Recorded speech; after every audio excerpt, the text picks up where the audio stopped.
Demain, ce sera la journée mondiale contre le trafic d'êtres humains. On sait qu'il y a un problème de pédocriminalité depuis longtemps.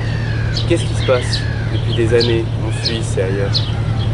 Alors, ce qu'on peut en tout cas dire de façon sûre, bon, on connaît, on va dire, une catégorie où il y a des incestes qui sont commis à la maison, puis ça, je crois qu'on le dénonce depuis bien des années déjà.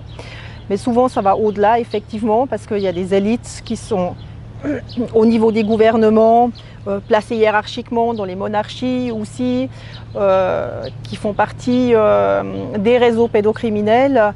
Il y a des dossiers qui ont pu sortir, hein, même si des personnes voudraient encore fermer les yeux et mettre les mains sur les oreilles pour dire on n'entend pas, c'est du conspirationnisme.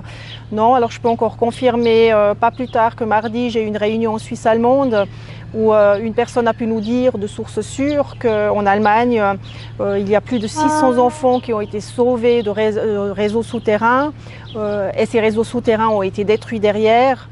Malheureusement, il y a beaucoup d'enfants morts qui ont été retrouvés sur place aussi.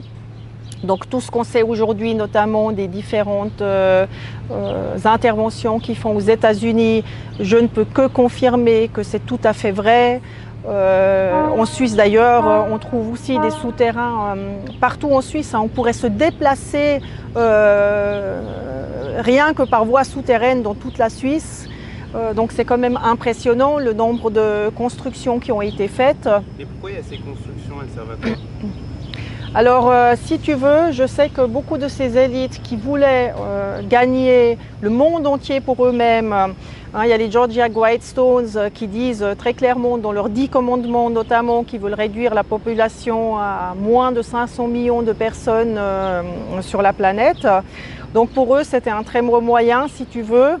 Et là, je peux intégrer l'actualité avec. Quand on voit cette pandémie qu'ils ont mis en place, on va dire, stratégiquement par rapport au coronavirus, c'est un de leurs moyens justement pour, si tu veux, argumenter d'une façon presque sournoise et pacifique que les gens doivent être contrôlés et surveillés, mais bien sûr leur intention derrière, ce serait d'aller vers du génocide.